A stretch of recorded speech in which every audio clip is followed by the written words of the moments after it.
Hello, हाय। और बच्चों कैसे हो? बढ़िया। देखो बेटा, अपनी पढ़ाई की बात करते हैं, पढ़ाई पर चलते हैं। रेगुलर आप अपने जो लेसन दिया जाता है, जो क्लास आपसे करवाया जाता है,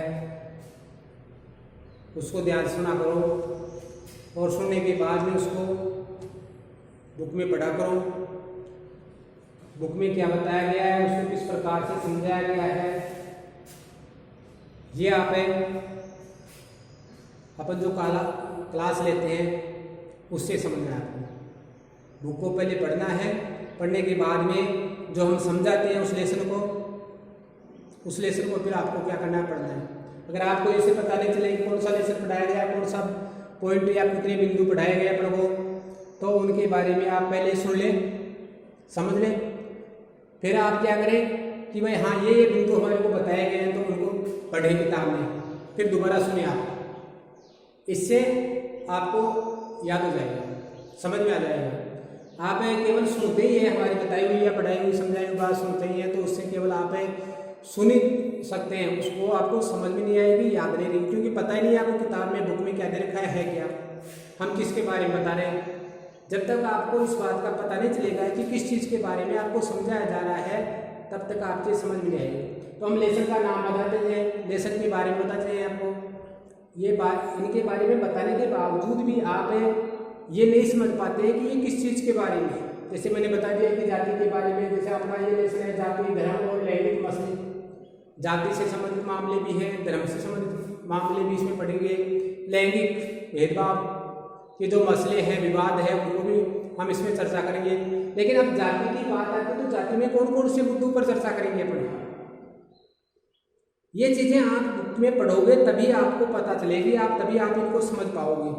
इसलिए जरूरी है कि आप क्या करें, इनको अपनी जो बुक है उस बुक को पढ़ें और फिर आप इसको समझें। अगर आपको ये नहीं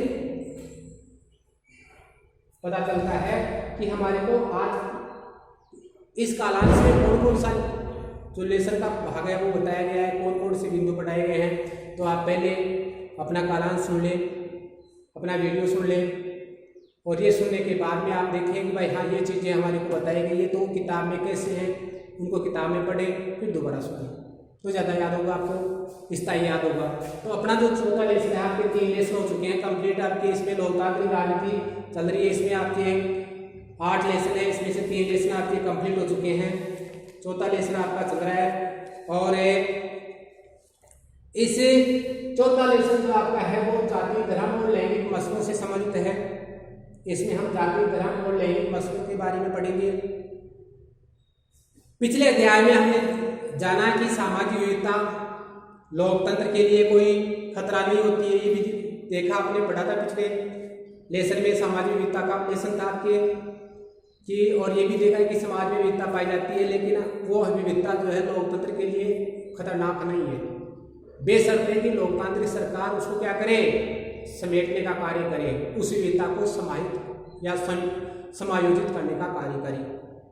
राजनीति में देखो आपकी सामाजिक असमानता की अभिव्यक्ति कोई असंभव बात नहीं है, सामाजिक असमानता हर राजनीतिक व्यवस्था में मिलती है, तो ये कोई ज़्यादा असंभव बात नहीं है कि सामाजिक असमानता नहीं होनी चाहिए, ये आपको मिलेगी। चाहे आपके समरूप समाजों में भी आपने देखा था कि वहाँ पर भी विविधता उत्पन्न हो गई है। कई बार तो देखो ये अभिव्यक्ति आपके लोकतंत्र के लिए लाभकारक भी होती है और कई बार यह हानिकारक भी हो जाती है, ये भी पढ़ा पढ़ने पीछे, ये भी हमने समझा। इस अध्याय में हम जो है इस बात पर विचार करेंगे कि भारत में लोकतंत्र के कामकाज के संदर्भ में परखने की कोशिश करेंगे कि भारतीय लोकतंत्र किस प्रकार का कामकाज कर रहा है, किस प्रकार से कार्य कर रहा है। हम यहाँ पर भारतीय लोकतंत्र में ही सामाजिक विभाजन और भेदभाव वाली सामान्य जो असमानताएं हैं उन पर भी गौर करेंगे। कौन कौन सी, धर्म के आधार पर, जाति के आधार पर असमानताएं, लैंगिक आधार पर असमानताएं, इनके बारे में हम यहाँ पर गौर करेंगे। हम इस पर बारी बारी से जो आपके अध्ययन करेंगे, गौर करेंगे। हम ये देखने की कोशिश करेंगे कि इन असमानताओं पर आधारित जो अलग अलग अभिव्यक्तियां हैं वो लोकतंत्र के लिए लाभकर है या नुकसानदायक है। यानी जाति के बारे में अलग अलग विभक्तियां हैं, आपकी अभिव्यक्तियां हैं, विचार है, धर्म के बारे में है, लैंगिक है, ये किस प्रकार लोकतंत्र के लिए लाभदायक है, किस प्रकार हानिकारक है, तो इनके बारे में हम अध्ययन करने का कार्य इस अध्याय में करेंगे। सबसे पहले हम क्या करते हैं, लैंगिक मसलों के बारे में बात करते हैं। देखो आपके अपनी बात की शुरुआत हमें लैंगिक मसले से करेंगे, जो बता दिया मैंने अभी। लैंगिक मसलों की असमानता से करेंगे। सामाजिक असमानता का ये रूप हर जगह आपको देखने को मिलता है, समाज में ही नहीं, हमारे घर में भी, यानी विश्व है, देश है, समाज है, इनमें तो देखने को मिलता ही है, अपने घर में भी देखने को मिलता है, तो हर जगह देखने को मिलता है। लेकिन राजनीति के अध्ययन में शायद ही इस बात की पहचान की जाती है, यानी ये लैंगिक मसले हर जगह देखने को मिलती है, लेकिन राजनीति विज्ञान का हम अध्ययन करते हैं, राजनीतिक व्यवस्था में देखते हैं, तो ये बात हमें बहुत ही कम देखने को मिलती है कि लैंगिक आधार पर जो है जो मसले हैं उनके बारे में राजनीतिक व्यवस्थाओं में कोई नियम कानून, इस प्रकार की बातें बहुत कम मिलती है हमारे को देखने के लिए। लैंगिक असमानता को स्वाभाविक है या प्राकृतिक या अपरिवर्तनीय मान लें, लेकिन लैंगिक असमानता का आधार स्त्री और पुरुष की जैविक जो बनावट है वो नहीं है, बल्कि इन दोनों के बारे में जो प्रचलित धारणाएं हमारी, जो रूढ़िवादी छवियां हमारी और जो तयशुदा हमारी सामाजिक भूमिकाएं हैं वो है। कहने का मतलब यह है कि हमें जो लैंगिक असमानता है उसको चाहे आप स्त्री और पुरुष की जो जीवन की जो शारीरिक बनावट है उस शारीरिक बनावट के आधार पर माने तो वैसा भी नहीं है, प्राकृतिक माने या स्वाभाविक माने के स्वभाव से स्त्री और पुरुष में अलग अलग अंतर होता है, या फिर अपरिवर्तनीय माने कि इनमें जो आपके अंतर है वो अपरिवर्तनीय है, ऐसा माना जाता है। कौन कौन सी चीजें बनाई जाती है, एक तो जो है आपके कि स्वाभाविक असमानता पाई जाती है, इसमें प्राकृतिक असमानता है, प्रकृति ने स्त्री को स्त्री बनाया, पुरुष को पुरुष बनाया है। अपरिवर्तनीय है कि ये इन दोनों में जो आपके विभाजन है वो अपरिवर्तनीय है, नहीं पुरुष और स्त्री में जो है परिवर्तन नहीं किया जा सकता। लेकिन हम यहाँ पर जो लैंगिक असमानता है वो प्राकृतिक वाली या स्वाभाविक वाली या अपरिवर्तनीय वाली नहीं करेंगे। यहाँ पर चर्चा उस लैंगिक असमानता से करेंगे जो है वो स्त्री और पुरुष की शारीरिक बनावट के आधार पर नहीं, बल्कि स्त्री और पुरुष के बारे में हमारी जो प्रचलित रूढ़ियां हैं, हमारे अंदर जो छवियां हैं इनके बारे में, या हमारे अंदर जो हमारे समाज में इनके बारे में जो भूमिकाएं हैं उनके द्वारा उत्पन्न की गई असमानताओं के बारे में पढ़ेंगे। कहने का मतलब यह सीधा साधा कि समाज द्वारा उत्पन्न की गई जो असमानता है पुरुष और स्त्री के बारे में, उन्हीं असमानताओं को हम यहाँ पर लैंगिक असमानता मान करके अध्ययन करेंगे। निजी और सार्वजनिक का विभाजन करते हैं यहाँ पर, ये मेरा है ये सबका, निजी अपना, सार्वजनिक सबका। तो देखो आपके लड़के और लड़कियों के पालन पोषण के क्रम में ये मान्यता है, क्या मान्यता मन में बैठा दी जाती है कि औरतों की मुख्य जिम्मेदारी गृहस्थी चलाना है, बच्चों का पालन पोषण करना है। ये चीजें अधिकतर परिवारों के श्रम के लैंगिक विभाजन से जन्मती है, श्रम के लैंगिक विभाजन से जन्मती है। लड़के और लड़कियों के पालन पोषण के समय ही उनके अंदर ये भावना बैठा दी जाती है, ये चीज उनके मन में बैठा दी जाती है क्या कि औरत बनने के बाद में आप औरत है, महिला है, तो महिला की जिम्मेदारी अलग है। उसकी जिम्मेदारी क्या है, घर का कामकाज करना, घर को चलाना और बच्चों का पालन पोषण करना, ये जिम्मेदारी। पुरुष है तो आपका काम अलग है, आपका घर के बाहर के जो कार्य हैं वो पुरुष का काम है। ऐसी भावना उनमें जन्म से बैठा दी जाती है और यही किसमें दिखाई देता है, ये बच्चों के पालन पोषण में किया जाने वाला इस प्रकार का बर्ताव है, उसी में आपके श्रम के लैंगिक विभाजन की झलक दिखाई देती है, झलकती है। अब श्रम का लैंगिक विभाजन किसे कहते हैं, श्रम का लैंगिक विभाजन किसे कहते हैं? देखो लैंगिक विभाजन का मतलब होता है काम के बंटवारे का वह तरीका जिसमें घर के अंदर के सारे काम परिवार की औरतें करती हैं। काम के बंटवारे का वह तरीका जिसमें यह कहा जाता है कि घर के अंदर के सारे काम हमारी घर की औरतों के हैं, लैंगिक विभाजन में आता है। औरतें घर के अंदर का सारा काम काज करेगी, जैसे खाना बनाना है, सफाई करना है, कपड़े धोना है, बच्चों की देखभाल करना है। आदि कार्य जो है औरतों के लिए माने जाते हैं, ये घर के कार्य माने जाते हैं। जबकि पुरुषों के बारे में कि मर्द घर के नहीं पुरुष, मर्द नहीं पुरुष घर के बाहर का काम करते हैं। तो ऐसा है क्या? घर पुरुषों के बारे में माना जाता है कि वो घर के बाहर के काम करेंगे, लेकिन वो क्या घर के काम अंदर के काम नहीं कर सकते। ऐसा नहीं है कि मर्द सारे काम नहीं कर सकते, मर्द घर के अंदर के काम भी कर सकते हैं। कौन कौन से? जैसे अभी बताया कि महिलाएं जो है कि खाना बनाना, तो पुरुष भी खाना बना सकते हैं। सफाई करना, पुरुष सफाई करना कर सकते हैं नहीं करते भी। कपड़े धोना, बच्चों की देखभाल करना, ये सारे काम पुरुष करते हैं। दर्शन में सोचते हैं कि ऐसे कामों को करना औरतों के जिम्मे है, लेकिन हमारी जो सोच होती है वो ये होती है कि ये सारे काम कौन से? खाना बनाना, सफाई करना, कपड़े धोना, बच्चों की देखभाल करना, ये सारे काम महिलाओं के हैं। ऐसी सोच हम रखते हैं। जब सिलाई कटाई से लेकर के इन्हीं सारे कामों को पैसों के बदले किया जाता है, तो मर्द खुशी खुशी क्या कर लेते हैं? उनको स्वीकार है कर लेते हैं।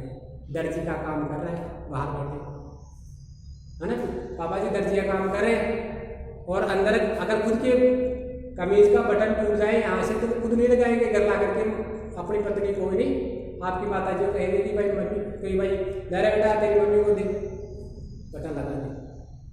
यानी कि खुद जो है आपके दूसरों के कपड़े सिलाई कर रहे हैं, बटन लगा रहे हैं, काज कर रहे हैं, इनकी सब कुछ हो रहा है, लेकिन खुद का घर में महिला, क्योंकि घर में महिला का काम हो। बाहर होटल पर काम कर रहा है पुरुष, होटल पर खाना बनाने का काम है, खाना बनाता है, और घर में आकर के भूखा रह जाएगा, लेकिन खुद खाना बना के नहीं खाएगा। खाना कौन बनाए? घर पे महिला बनाए। तो ये जो चीज होती है कि जब पैसा मिलता है तो घर के बाहर हम जो है आपके कपड़े सिलने का काम भी कर ले, खुशी खुशी से होटल पर जो है आपके रसोई का काम भी कर ले, आने। और इसी कार्य के लिए जब घर में पैसा नहीं मिले तो घर में काम कौन करे? औरतें करें। तो इस प्रकार औरत घर के बाहर का काम है न करती हो, ऐसा भी नहीं है कि भाई औरतें घर का काम बाहर का काम नहीं कर सकती इसलिए घर में तो औरतें करी, ऐसा नहीं है। और घर के बाहर के काम औरतें भी कर सकती हैं। जैसे आप भी देखते हो गाँव में स्त्रियां क्या करती है, पानी भी लेकर के आती है, कोई ऐसे जलाने के लिए लकड़ियां भी जोड़ा कर लाती है, और खेत में भी जो आपकी खेत का काम करवाती है, फसल की बुआई से लेकर के कटाई तक काम करवाती है। तो घर के काम के बाहर के काम कैसे नहीं कर सकती? कर सकती है। लेकिन इन कार्यों का उनको पैसा नहीं मिलता, इसलिए उनके कार्यों को महत्व नहीं दिया जाता। शहरों में देखना चाहे आप तो शहरों में भी देख सकते हैं कि गरीब परिवार की जो स्त्रियां होती हैं वो मध्यम परिवार के यहाँ पर नौकरानी का काम करती है। मध्यम वर्ग की स्त्रियां काम करने के लिए जो आपके दफ्तर जाती है, ऑफिस का काम करती है, तो वो भी काम कर रही है।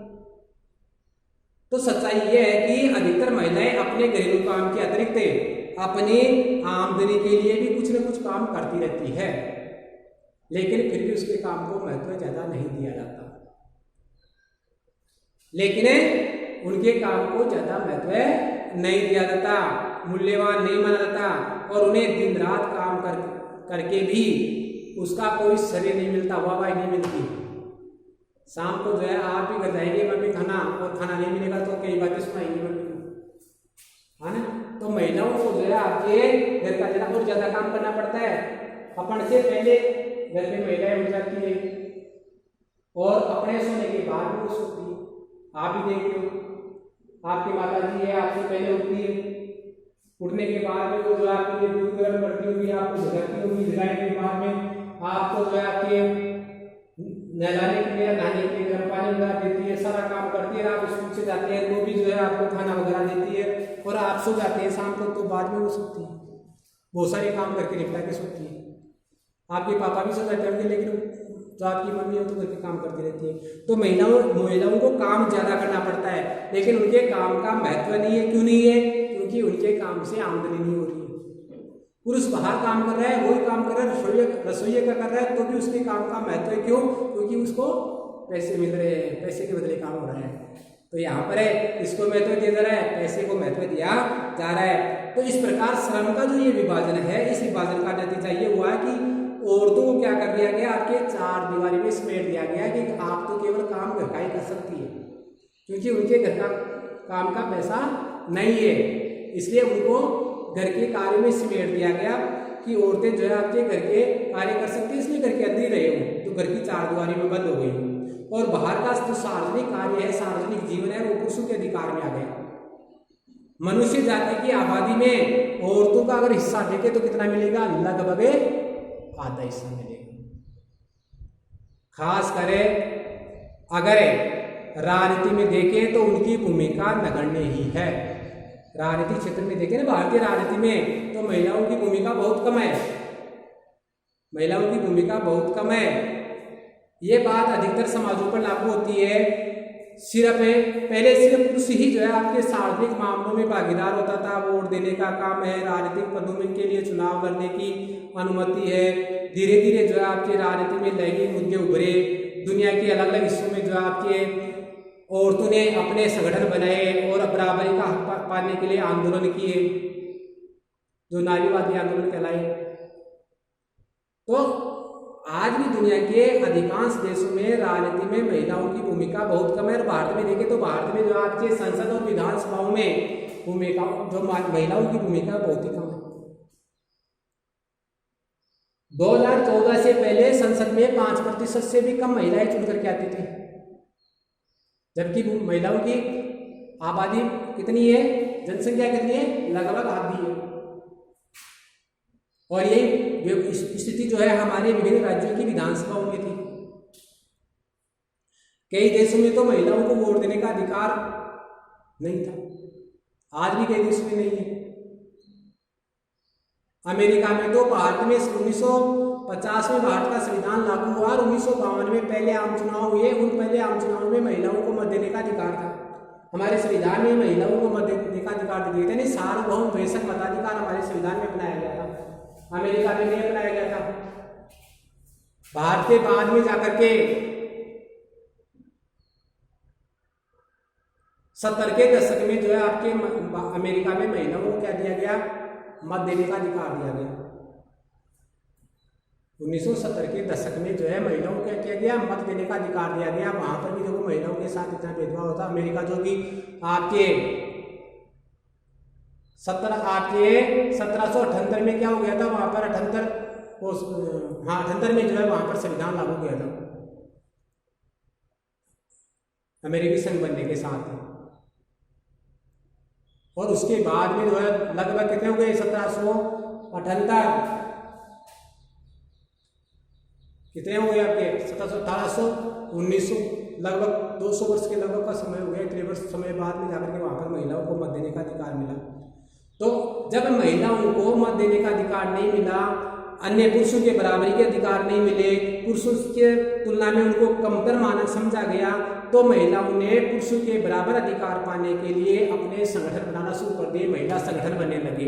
और महिला संगठनों ने जो है आंदोलन किए, किसके लिए, कि उनको पुरुषों की बराबरी का दर्जा दिया जाए, इसके लिए आंदोलन हुए। इन आंदोलनों का परिणाम ये हुआ कि विभिन्न देशों में महिलाओं को वोट देने का अधिकार दिया गया। इन आंदोलनों में महिलाओं के राजनीति और वैधानिक जो दर्जे हैं उसको ऊपर उठाने का कार्य किया है।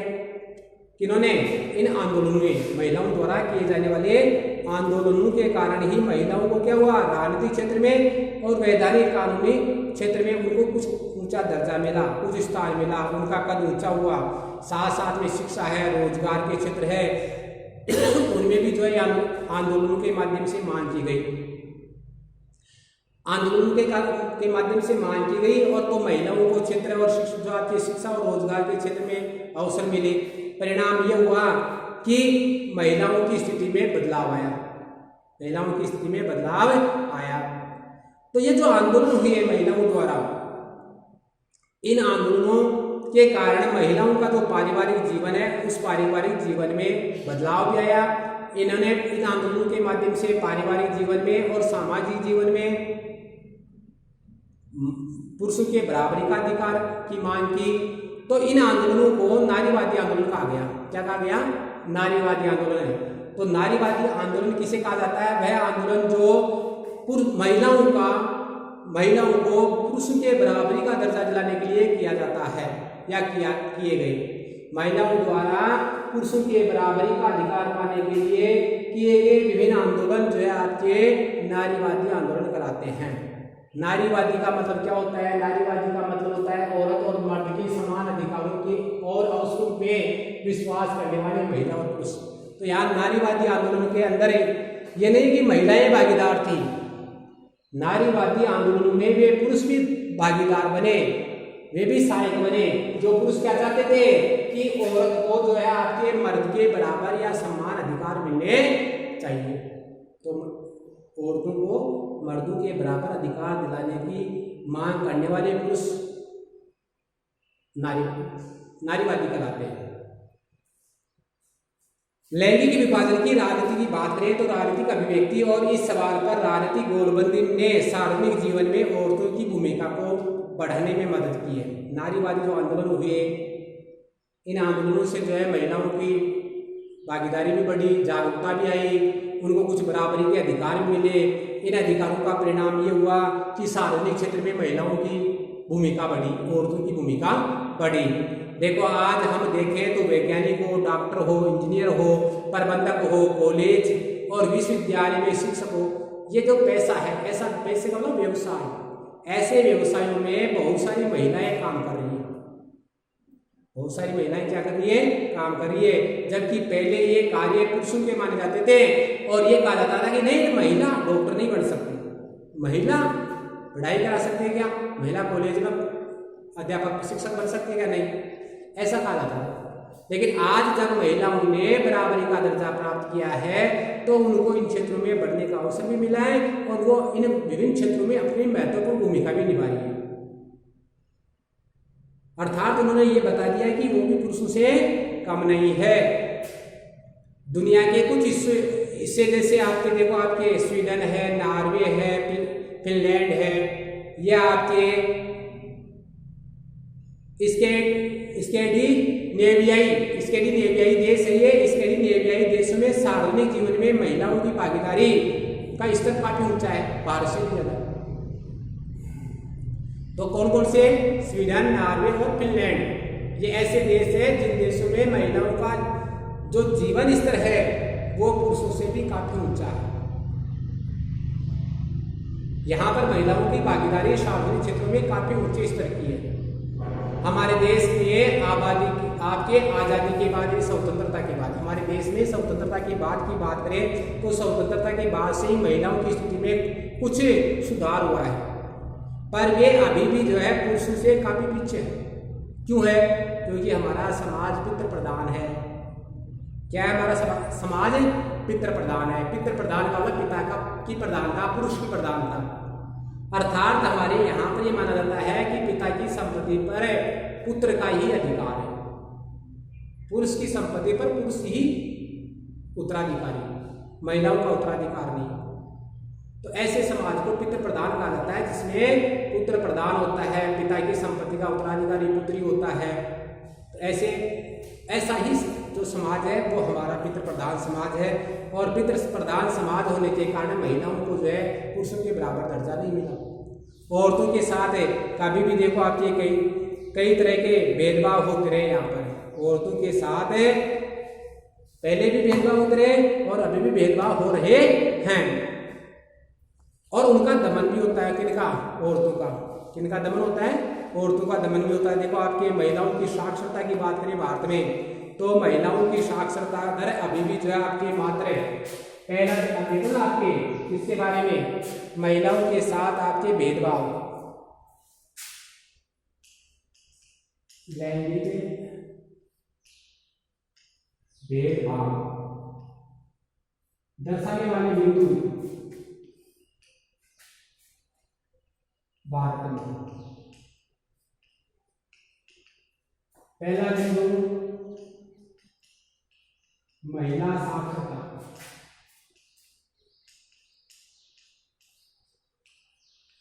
54%। महिला साक्षरता दर कितनी है? 54% है। जबकि पुरुषों की कितनी है?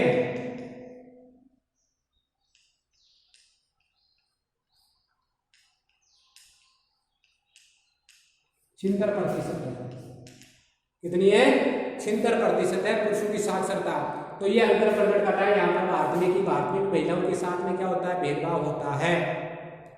और यही बात नहीं है, देखो स्कूल से शिक्षा पास करने वाली लड़कियों की एक सीमित संख्या जो है आपके उच्च शिक्षा की ओर ही कदम बढ़ा पाती है। स्कूली शिक्षा प्राप्त करने वाली बालिकाएं बहुत सारी होती हैं, लेकिन उनमें से फिर बहुत ही कम बालिकाएं कॉलेज का शिक्षा प्राप्त कर पाती है, उच्च शिक्षा प्राप्त कर पाती है। स्कूली शिक्षा 12वीं तक, उच्च शिक्षा 12वीं की स्कूली शिक्षा के बाद की वो कम ही बालिकाएं कर पाती है। लेकिन अगर आप पढ़ाई की बात करें तो बालिकाएं, ऐसा नहीं है कि स्कूली शिक्षा में बालिकाएं कमजोर रहने के कारण वो आगे की पढ़ाई नहीं कर पाती है, नहीं।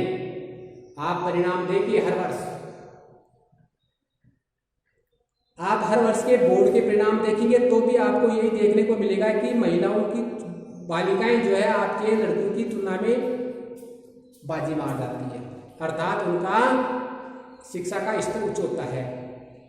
मेरिट में आने वाले जो बालक होते हैं उनमें बालिकाओं की संख्या ज़्यादा होती है, उच्च अंक प्राप्त करने वाली बालिकाओं की संख्या भी ज़्यादा होती है। तो कहने का मतलब वो पढ़ाई में लड़कों से कमतर नहीं है, पढ़ाई में वो लड़कों से बेहतर प्रदर्शन करती है। लेकिन आगे की पढ़ाई के लिए फिर भी उनके लिए दरवाजे बंद होते हैं। माता पिता के पास संसाधनों का अभाव मानो, चाहे माता पिता के द्वारा संसाधनों को जो है बच्चे पर खर्च करने की सोच मानो, दोनों में से कोई भी एक कारण हो सकता है। माता पिता ये सोचते हैं कि जो भी अपने पास में पढ़ाई के संसाधन है बच्चे पर खर्च किए जाए, लड़की को यही रखा जाए। ये सोच ही क्या करती है? लड़कियों को आगे की पढ़ाई करने में बाधा उत्पन्न करती है। माता पिता द्वारा ये जो सोच रखी जाती है कि जो संसाधन है वो लड़के पर खर्च होने चाहिए, वो सोच क्या करती है? लैंगिक विभाजन को प्रदर्शित करती है। दूसरा देखो, आपके इसी स्थिति के चलते अब भी देखो आपके ऊंची तनख्वाह पाने वाले और ऊंचे पदों पर पहुंचने वाली महिलाओं की संख्या बहुत कम है। ऊंचे पदों पर बहुत कम संख्या में महिलाएं हैं। भारत में औसतन एक स्त्री एक पुरुष की तुलना में रोजाना 1 घंटा ज्यादा काम करती है। बता रहा था आपको, अभी मैं बता रहा था कि अपने घर पर जो माता है या जो भी है अपने महिलाएं बुजुर्ग, वो महिलाएं जो है आपके अपने से जल्दी उठती है, अपने से बाद में सोती है। आपको बताया था कि आपकी माँ जो मम्मी है वो आपसे पहले उठ जाती है, आपके पिताजी सो जाते हैं आपके साथ ही, आपसे पहले या आपके लगभग साथ में, तो जो है आपकी मम्मी काम करती रहती है, वो बाद में सोती है। तो महिलाओं को ज़्यादा काम करना पड़ता है ना। अब महिलाएं ज़्यादा काम करती है, फिर भी उनके काम को बराबरी का दर्जा नहीं दिया जाता, उनके काम को महत्व नहीं दिया जाता, मूल्यवान नहीं माना जाता उनके काम को। तीसरा जो है समानता का बताऊं भारत में, वो क्या है कि हमारे यहाँ पर समान मजदूरी से संबंधित अधिनियम बनाया गया है कि समान कार्य के लिए समान मजदूरी दी जाएगी, चाहे वो पुरुष हो चाहे महिला हो, सबके लिए बराबर काम, समान काम के लिए बराबर पैसा, बराबर वेतन है। लेकिन आज भी आप देख सकते हो सभी क्षेत्रों में, ये नहीं कि भाई ग्रामीण क्षेत्र में जो आपके कृषि क्षेत्र है उसी में नहीं, आप खेल कूद से लेकर के और कल कारखाने या खेत खलिहान तक का जो काम है वहां पर आप देख सकते हैं सभी क्षेत्रों में एक ही कार्य के लिए पुरुषों को अलग वेतन दिया जाता है, महिलाओं को अलग। कहने का मतलब पुरुषों को वेतन ज्यादा मिलता है, महिलाओं को कम मिलता है। तो मजदूरी के मामले में भी, वेतन के मामले में भी अंतर है। भारत में अनेक हिस्सों में देखो माँ बाप को सिर्फ एक लड़के की इच्छा होती है और लड़की को जन्म लेने से पहले ही खत्म कर देने का तरीका भी जो है आपके भारतीय समाज की मानसिकता में पनपता है भी। इससे देश में क्या होता जा रहा है? लिंगानुपात बिगड़ता जा रहा है। ये मानसिकता है ना कि केवल लड़का ही होना चाहिए, लड़की हो गई तो उसको जन्म लेने से पहले क्या कर दिया जाता है? हत्या, भ्रूण हत्या। इसका परिणाम क्या हो? लैंगिक अनुपात, यानी कि पुरुषों पर स्त्रियों की संख्या का अनुपात भी क्या हो गया? गड़बड़ा गया। प्रति 1000 लड़कों पर लड़कियों की संख्या गिर गई, कम हो गई। और कई राज्य तो ऐसे हैं जहां पर यह संख्या 800 से भी नीचे पहुंच गई, 800 से भी नीचे पहुंच गई। यानी कि वहां पर कई राज्य तो ऐसे हैं भारत के जिन राज्यों में आपके कितने पुरुष, 1000 लड़कों पर लड़कियों की संख्या 800 से ही कम है। देखो आपकी हरियाणा है, पंजाब है, ये 2 राज्य तो ये है जहां पर जो आपके संख्या क्या है 800 से भी कम है, जिनमें हरियाणा तो पहले नंबर पर है। तो ये कि संख्या क्यों कम हुई? लड़कियों के प्रति हीन भावना के कारण। महिलाओं के उत्पीड़न और शोषण और उन्हें पर होने वाली जो हिंसा है उसकी खबरें भी आप रोज सुनते हैं, रोज अखबारों में पढ़ते हैं, है ना। और शहरी इलाकों की बात करें तो शहरी इलाकों में भी महिलाओं के लिए खास तौर से वो अशोषित है। कहने का मतलब ग्रामीण क्षेत्रों में तो महिलाएं अशोषित है ही।